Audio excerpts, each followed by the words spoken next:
यसरी हेर्दा यो निर्वाचन सामान्य निर्वाचन भएको छैन। के भएको हो अझै पत्ता लाग्दै जाला, अझै अनुसन्धान हुँदै जाला। तर यो निर्वाचन निकै रहस्यमय तरिकाले भएको छ। उम्मेदवार जनताले चिनेका पनि छैन, उसको पृष्ठभूमि पनि थाहा छैन, तर भोट आएको छ। मान्छे त्यहाँ के भन्छ त्यो उसमा बस्ने, भोटिङ उसमा बस्नेलाई त्यही त एजेन्ट बस्ने मान्छे छैन, एजेन्टै छैन, भोट चाहिँ आएकै छ। अझ अनौठो कुरो हाम्रै पार्टीसँग घट्यो। तपाईहरुलाई यो पनि थाहा होला, हाम्रो कमरेड मातृका यादव जुन क्षेत्रबाट धनुषाबाट उम्मेदवार हुनुहुन्थ्यो, उहाँकै क्षेत्रमा राष्ट्रसभाबाट उठ्ने मान्छेका विरुद्ध उजुरी पर्यो, कसैले उजुरी दियो। यसको आधारमा निर्वाचन आयोगले पनि यो अवैध नै हो भनेर उसको उम्मेदवारी खारेज गर्ने निर्णय गरेर घोषणा गर्यो। विचार गर्नु होला, उम्मेदवारी खारेज भयो चुनाव अगाडि नै, घोषणा पनि भयो।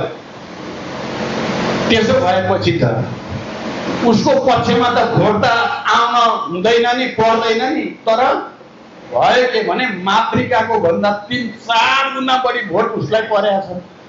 ती को मान्छे हुन्? त्यो उम्मेदवार खारेज भएको मान्छेलाई निर्वाचन आयोगले अवैध हो भनेर घोषणा गरेकोलाई भोट हाल्ने जनता को हुन्? त्यो भोट पाउने मान्छे कस्तो हो?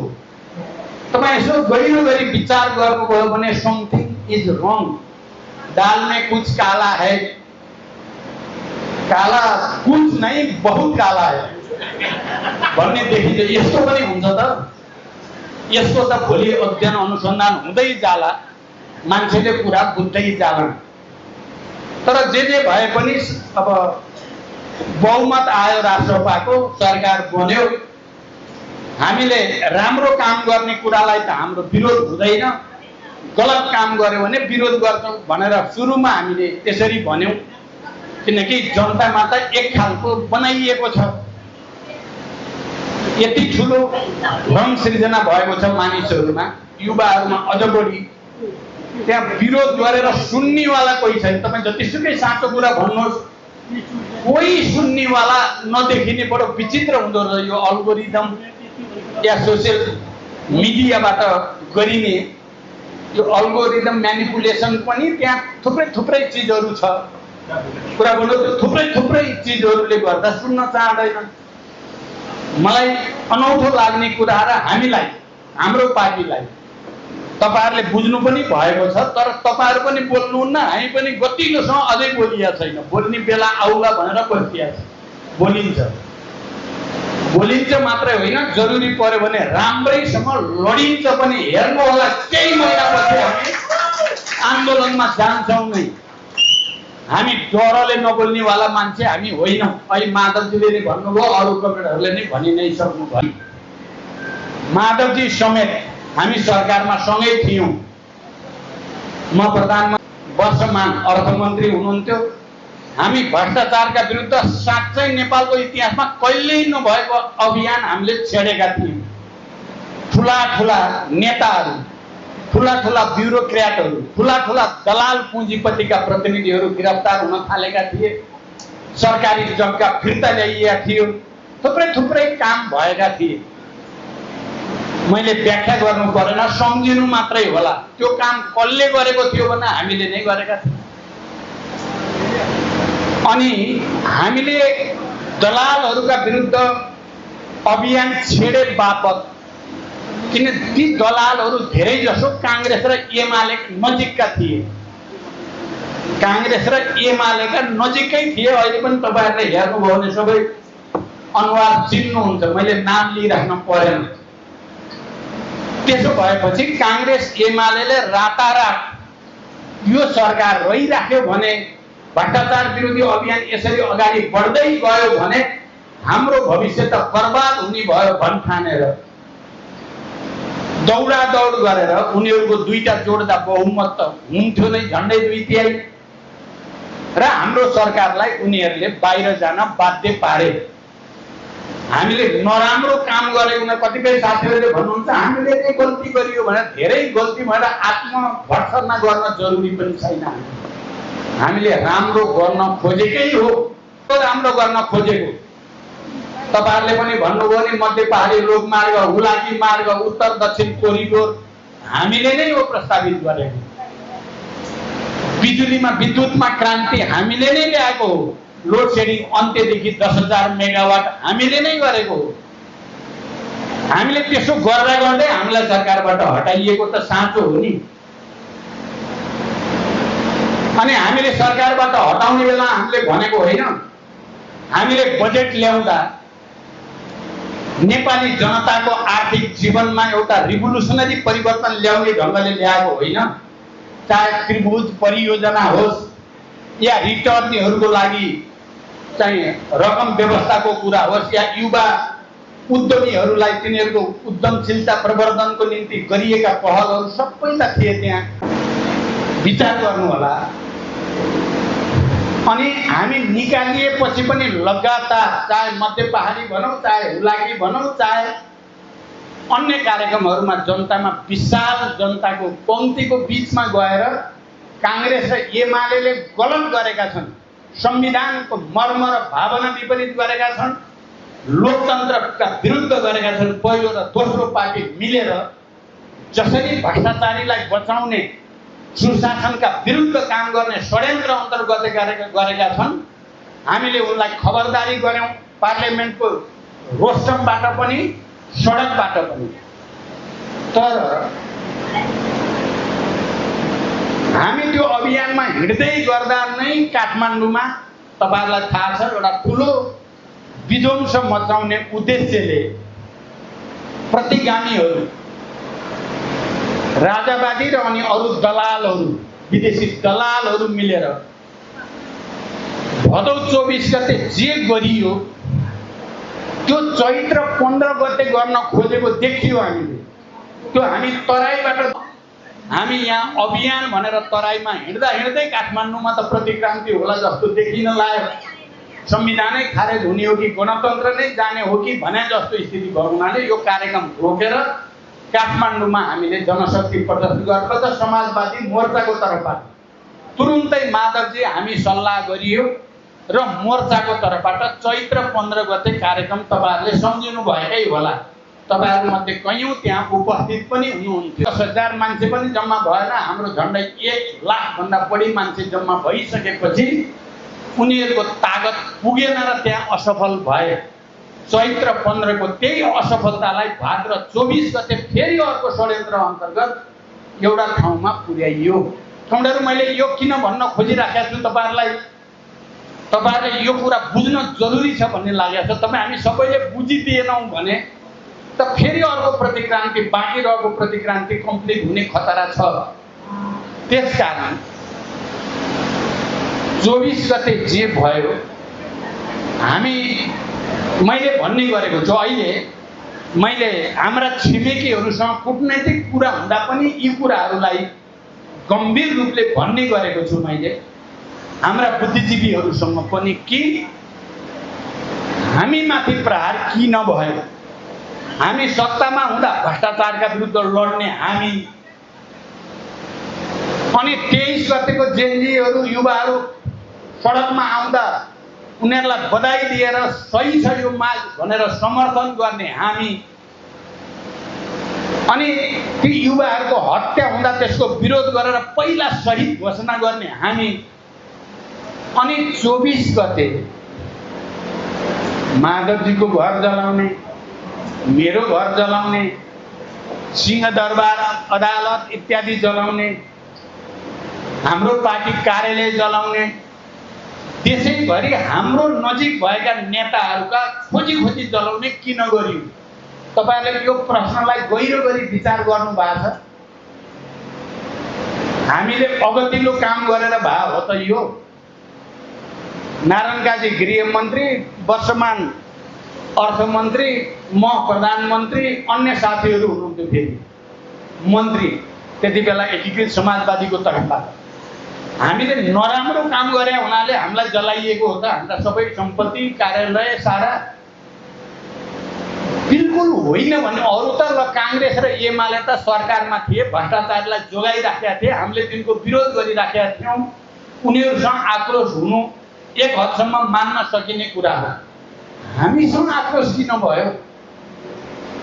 यसकारण यो कुराले के देखाउँछ भने यो कुनै सुशासनको निम्ति गरिएको होइन, यो कुनै राम्रो उद्देश्यको निम्ति गरिएको छैन।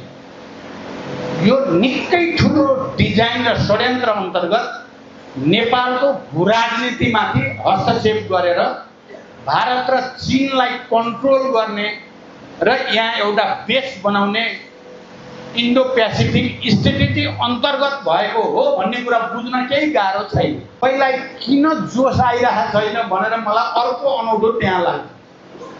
तपाईँहरूले नि बुझ्नु त भएको छ यो कुरा, हामीले होइन है, हामी त्यसमा होइनौँ। हामी काङ्ग्रेस एमाले पनि होइनौँ। हामी सरकारको विरोध गरिराखेका थियौँ, भ्रष्टाचारको विरोध गरिराखेकै थियौँ, सुशासनको पक्षमा बोलिराखेकै थियौँ, 23 गतेको युवाहरूको पहललाई समर्थन गरेकै थियौँ। तर हामीमाथि प्रहार किन भयो भन्दा यो अर्कै उद्देश्यको निम्ति भएको छ भन्ने बुझ्न गाह्रो छैन। तर तपाईँ हामी अब बोल्न पर्ने त षड्यन्त्र भयो है हाम्रा विरुद्ध भनेर तपाईँहरूले लेख्नु पर्ने, फेसबुकमा अथवा सोसियल मिडियामा युट्युबमा जति सकिन्छ लेख्न पर्ने कम आउँछ। तपाईँहरूलाई त्यति जोस जाँगर निकै ठुलो षड्यन्त्र भएको छ देशका विरुद्ध, पार्टीका विरुद्ध, आन्दोलनका विरुद्ध भन्ने भन्दा एक थरी साथीहरू कता लाग्नु भने यही हो मौका। ठिक हो, जेनजीले गरेको विद्रोह ठिक हो, अब नेतृत्वको अनुहार लिएर जनतामा जान हुँदैन, तुरुन्तै नेतृत्वले छोड्न पर्छ भन्नेतिर लाग्नुभयो। तपाईँहरू पनि कतिको लाग्नु भएको छ थाहा छैन मलाई, एक थरी लाग्नुभयो। अरू फेरि पुस्तान्तरण गर्न पर्यो, यी नेताहरूले अहिले छोड्न पर्यो भनेर भन्छन्। फेरि हामीले अहिले छोडिदिएर पार्टी बन्यौँ भने अहिले छोड्न हामी तयार भनेकै छु मैले। तर त्यो एउटा विधि अन्तर्गत, एउटा प्रक्रिया अन्तर्गत छोड्ने होला नि, छोड्न परे पनि। तर साथीहरू जसलाई सबभन्दा युवा भनेर, युवालाई प्रोत्साहित गर्नुपर्छ भनेर केन्द्रीय समितिमा अलि समय नभइकन ल्याइयो क्या केहीलाई। म अहिले नाम भन्दिनँ, तपाईँहरू खोजी गर्नुहोस्। यस्ता युवालाई चुनाव उठाउनु पर्छ र जिताउन बल गर्न पर्छ भनेर टिकट पनि दिइयो, प्रचार पनि गराइयो। आउने बेला जमाना जफ्त भयो ती महान युवाहरूको। तिनै अहिले चुनाव हारेपछि यो नेतृत्व छोडिहाल्न पर्छ भन्छन्। फेरि जुन नेतृत्वले चुनाव जे गरेर भए पनि जितेको छ, फेरि जितेकोले छोडिहाल्न पर्ने, हारेको चाहिँलाई बनाइदिइहाल्न पर्ने। यो पनि एउटा विचित्रको परिघटना छ। म खाली कमरेडलाई के भन्न चाहन्छु भने नेतृत्व चाहिँ होइन, सधैँ बसिराख्ने कुरा पनि होइन। फेरि मूल नेतृत्व भन्ने कुरा कसैले बनाइदिन्छु भनेर भइहाल्ने कुरा पनि होइन, कसैले हटाइदिन्छु भनेर हटिहाल्ने कुरा पनि होइन। त्यो इतिहासले बनाउने हो, आन्दोलनले बनाउने हो, सङ्घर्षले बनाउने हो। त्यति सजिलो हुँदैन, हटाउन पनि सजिलो हुँदैन, बनाउन पनि सजिलो हुँदैन। यो नेतृत्व भन्दा हामीले धेरै गर्छौँ भन्ने कति निक्ले? किरणजी निक्लिनु भयो, बिचरा किरणजी। बाबुरामजी निक्लिनु भयो, बिचरा बाबुरामजी। विप्लवजी नेतृत्व भयो, बिचरा विप्लवजीको अहिले मैले बढी भन्न परेन। अस्ति भर्खरै जनार्दन उत्पातै गर्छु, प्रचण्डलाई हराएर देखाउँछु, प्रचण्डभन्दा 1 सिट बढी जितिन भने हेर्नु होला भन्दै हिँडे जनार्दनजी, बिचरा जनार्दनजी। अब ती सबै हार्ने आज मिल्न खोजेका छन्। फेरि देख्नुहुन्छ होला नि, कतिपय वरिष्ठ भन्नेहरू पनि, साह्रै वरिष्ठ पनि हटिहाल्नु पर्यो, छोड्दै हाल्नु पर्यो, जसले यो पार्टी आन्दोलनलाई एउटा ठाउँमा ल्याएको छ। छोड्दै हालेर हुन्छ भने त छोड्दै हाल्ने, तर त्यस्तो पनि स्थिति छैन। राजनीतिक साङ्गठनिक कार्यशैली सबै छलफल गरौँ र कसलाई छोड्दा चाहिँ यो पार्टी चल्छ भन्ने पनि विचार सबैले गरौँ, अनि छोड्ने। एक थरीलाई बुढाहरू भनेर बुढाप्रति घृणा गरेर लेख्छन् क्या सोसियलिस्ट, मलाई हैरान हुन्छ। यही बुढाको हड्डी घोटेर को कतिचोटि मन्त्री भए, कतिचोटि सांसद भए, अहिले यो बुढालाई अपमानित गरेर यसले छोड्नुपर्छ भनेको मलाई त्यही कथा पहिलाको याद आइरहेको छ। बुढी भएपछि आमालाई डोकामा हालेर भिरबाट लडाउने भनेर बाउले लिएर जाँदै गर्दा छोरो पनि पछि लाएर गएको। त्यहाँ आमालाई तल राखेर डोको गर्दा यो डोको त लिएर जानुपर्छ बाबा, पछि चपाइमुलो भएपछि फेरि यही डोकामा हालेर ल्याउन पर्दैन भनेपछि उसलाई चेतना आएको, ओहो मैले आमालाई मार्ने भनेर डोकोमा ल्याएर हाल्ने त ठुलो भुल गरेछु भनेर आमालाई फेरि त्यही डोकामा हालेर घर ल्याएको थियो भन्ने कथा तपाईँहरूले पनि सुन्नुभएको होला।